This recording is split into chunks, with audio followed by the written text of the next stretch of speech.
सन 1983 ईंदे ईंदे बाबा साईंअ जो नालो ऐं मेल मिलाप जो दाइरो पूरे भारत ताईं पहुची चुको हो ऐं इन्हीअ करे उन्हनि जा दौरा बि सॼे भारत में थियण लॻा।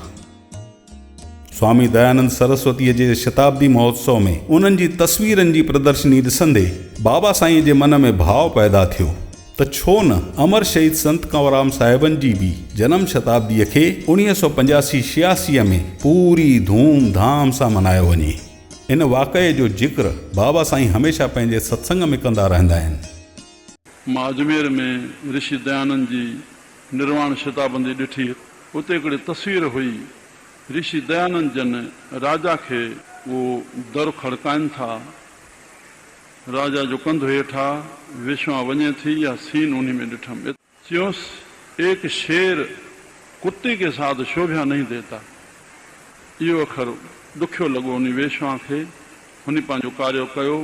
मूंखे साईं कंवरराम साहिब जी उन महिल हिकिड़ी ॻाल्हि यादि अची वई। साईं कंवरराम साहिब नगर में हिकिड़ी ते वेठा हुआ, शाम जो पहुता। कंहिं प्यारे उथी करके वेनती कई, साईं मुंहिंजो पुटु परणायल आहे, हाणे उहो भाई छोकिरी नथो ॾे और उहो भाई हिते वेठो आहे। बसि एतिरो चई, साईं जन नालो खईं फलाणो मल अबा वेठो आहे। चई हा साईं। उथी बीठो, हुकुम कयो साईं। चई अबा तो छोकिरी हिन जे ॿार सां परणाई आहे? चई हा साईं। चई पोइ ॾेसि न अबा? चई हा साईं। बसि हेॾो कन में अची साईं खे कंहिं चयो त साईं छोकिरी जे हिते रुकण जो कारण हितां जो मुखिया, उन जी वास्तेदारी थी वई आहे उन छोकिरी सां। बसि कन में रखियो। चए चङो अबा, हाणे तूं घर हल, असां अचूं था छोकिरी खे वठण। जीअं उथिया, उन मुखी जे बांह खे हथ में हथ विधऊं और साण वठी हलिया। घोट जो पीउ और साईं उन जे घर आया। उन जे परिवार पेरे पिया, बाड़ी बि पेरे पई। हाणे मुखी साहिब खे चवनि था, मुखी साहिब अबा हे संजोग अॻ में परमात्मा जे तरफ़ां जुड़ियल हुयो, पर कंहिं कारणवश हे थोरो विजोग थी वियो, पर हाणे असां मिलायूं था वञूं। ऐं जेको हथ में हुयो न मुखी जो, उहो उन ॿाड़ी जे मथां हथु रखायूं। हाणे तोखे पार थी वरी हे कॾहिं विजोग न थिए। त संत कंवरराम जो कहिड़ो तरीक़ो हुन अपनायो, इहा ॻाल्हि मुंहिंजे मग़ज़ में ठणकी आई। उहा सीन ॾिसी करके त संत कंवरराम कीअं हुन मुखी जी बि लजा रखी, न्याणी जो बि कुल बची आयो।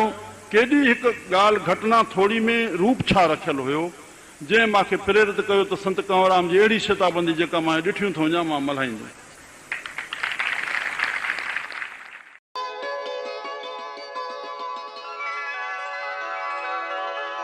बाबा साईं जे इन भाव खे सभिनि संतनि जी, ख़ासि करे बाबल साईं पेशूराम ऐं साईं गेलाराम जन जी पूरी पुठ भराई हासिल थी।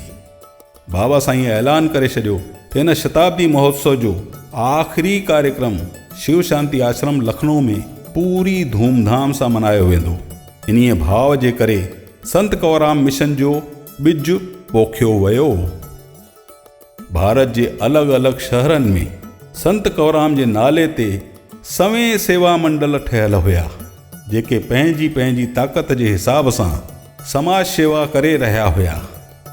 बाबा साईं जो ख़्यालु इहो ई हो त इहे सभई सेवा मंडल अगरि मिली करे कमु करे सघनि त हिन हिकु मुश्त ताक़त सां ॾाढा वॾा कम पूरा थी सघनि था। जनम शताब्दीअ जे हिन आयोजन जी शुरूआति पूज्य डेवरी साहिब अमरावतीअ मां थी ऐं 1986 में शिव शांति आश्रम में हिन आयोजन खे पूरे ज़ोर शोर सां मल्हायो वियो ऐं 28 संतनि जी मौजूदगीअ महोत्सव खे ॾाढो मथे खणी छॾियो।